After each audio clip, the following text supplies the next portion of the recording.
Okay, so this is what the Scratch website looks like once you've logged in. Today we're going to make your first project, so you're going to go up here and click on Create. Every time you create a new project, it'll start out with this goofy looking cat cartoon. That's your sprite. A sprite is kind of like an actor on your stage. The cat is kind of cute, but he's a little childish, so for this one we're going to change it. Just right click on the cat down here, and then select Delete. So now we have no sprites, and we need something up there to create an animation. So you have a couple options. This button right here lets you choose from a bunch of sprites that MIT created. You can paint your own, but that takes a long time, and we'll do that in the future, but not today. And with this one, you can upload a sprite that you already have on file. Today we're just going to choose from the library.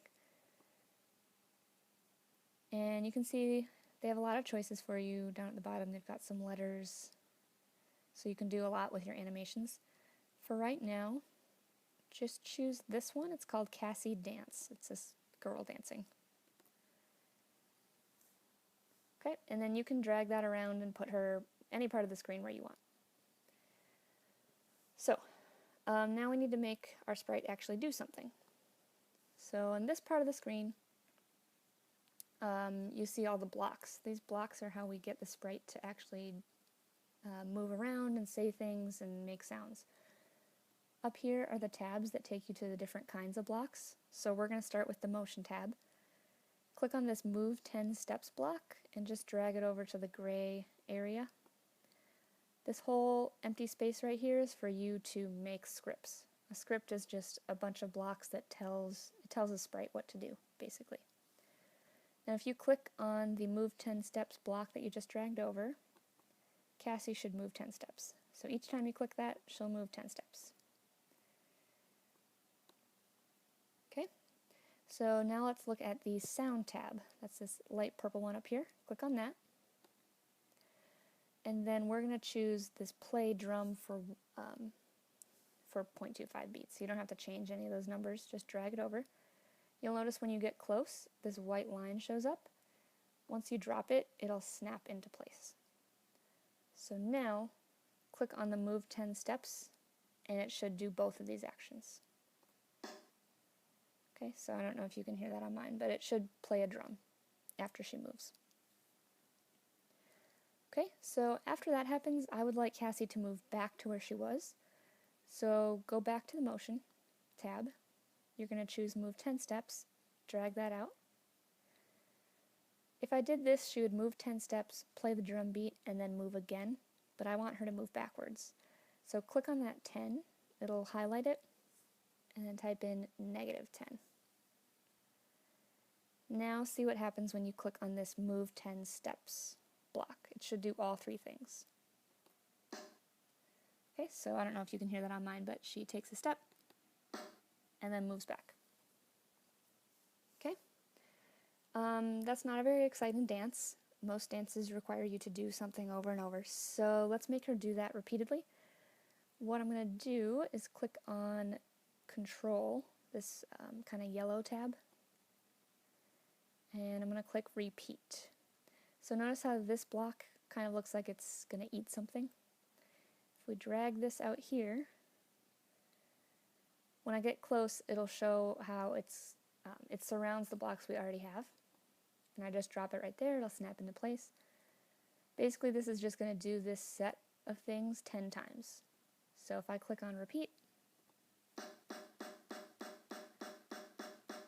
yes, a very exciting dance. Let's make that a little more exciting.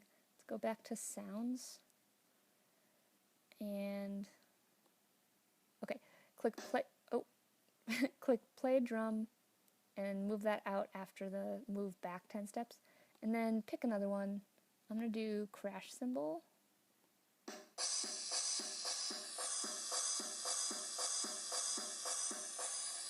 Alright, that was super obnoxious. Okay, so, but you get the idea. That's how you move, that's how you make sounds. So, let's try the Looks tab next. That's the other purple tab. Before she dances, let's have her say, she should probably warn people that she's about to dance, because that's a pretty obnoxious dance. So drag the Say Hello for 2 seconds out. And if you click on hello, it'll highlight it, and then you can type in any message you want.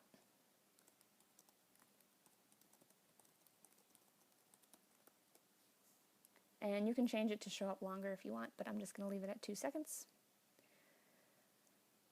And then let's do one more thing. Click on the Events tab. That's the dark orange one at the top. And see how these blocks are slightly different? They have this kind of bump on the top of them. That means they start a script. So I'm going to take the when clicked, it has that green flag, and put that at the top. And now notice if I click on that, I can drag this whole chunk of code anywhere I want. So now, when I click the green flag, she will do all those things.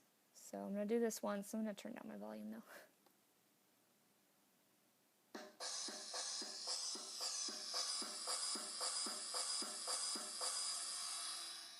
Yeah, great dance. Okay? So those are the basics of the blocks. You'll notice that she's kind of on a boring stage out here. So let's change the backdrop. Over here it shows you what the stage backdrop is. Right now it's just white.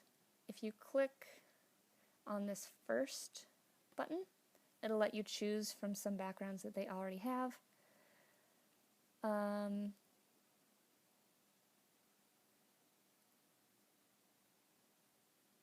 I guess I don't really care. Let's just have her on the boardwalk. And you can make your own if you have a picture you want, and you can upload it, but for right now we're just going to have her dance right here. Okay, so you might have noticed I just clicked on scripts. That shows Cassie's scripts. If you click on costumes, these are all the different costumes that Cassie has. So you can switch between costumes and make it look like she's dancing, which is what they were going for here, I think. I have no idea what that dance move is. Whatever. So back to her scripts. Let's mess around with the costumes a little bit. So instead of moving 10 steps, let's rearrange this a little bit. I'm going to get rid of the move 10 steps blocks, and I'm going to go back to looks. So if you scroll down, you see this switch costume block and the next costume. If you do next costume, that will switch, that'll just go down, it'll start at this one, go to the next one, go to the next one. It'll just keep rotating through all of them over and over.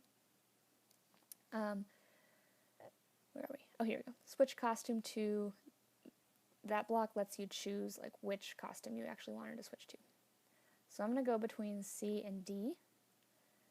So when this repeat starts, first she's going to switch to C, then we play the drum, then she's going to switch costume to D, and then we play the drum again.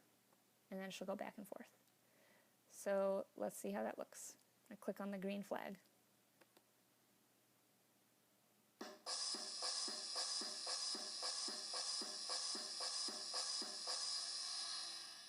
Alright, just a fantastic dance by all accounts.